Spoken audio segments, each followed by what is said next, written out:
Bonjour, on va parler aujourd'hui du traitement du Covid-19. Donc, comme vous le savez, 80% des formes sont aussi symptomatiques et ne nécessitent qu'un traitement symptomatique, sauf s'il y a association à une comorbidité.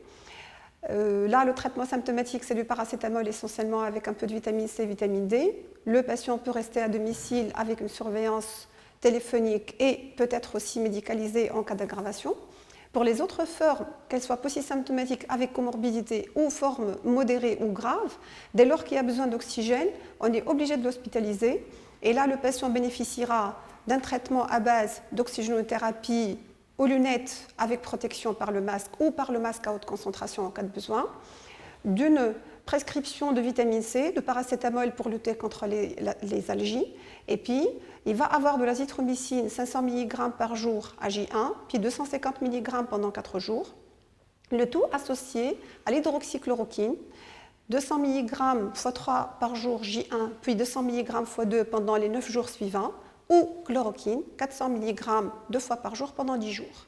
Hydroxychloroquine et chloroquine ne seront prescrits qu'en cas d'absence de contre-indications, qui sont un QT lent, un trouble de la conduction connu ou encore un déficit en G6PD. Pour les autres médications, on a l'héparinothérapie qui est actuellement de mise parce qu'on a découvert récemment que le Covid est associé à des microthromboses diffuses, en particulier au niveau pulmonaire, mais aussi au niveau viscéral. Et donc l'héparinothérapie par enoxaparine en particulier, sinon calciparine en cas d'insuffisance rénale ou de l'héparine sodique, seront indiquées dès lors qu'il y a des facteurs de risque de thrombose connus, comme le tabac, l'obésité, l'insuffisance veineuse ou encore une maladie thrombolytique connue. Et bien sûr, les posologies seront dépendantes des formes cliniques. Le patient peu grave aura besoin d'une isocoagulation 0,4 par jour. S'il y a des facteurs de comorbidité importants ou de thrombose importants, ce sera 0,4 x 2 par jour.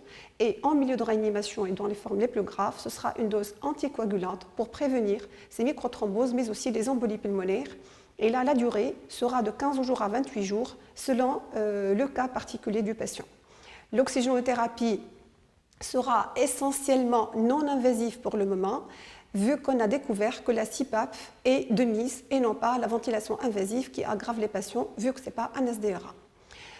Le tout, bien sûr, sous la surveillance médicale. Espérons que tout se passe bien pour tout le monde et bonne chance à tous les soignants.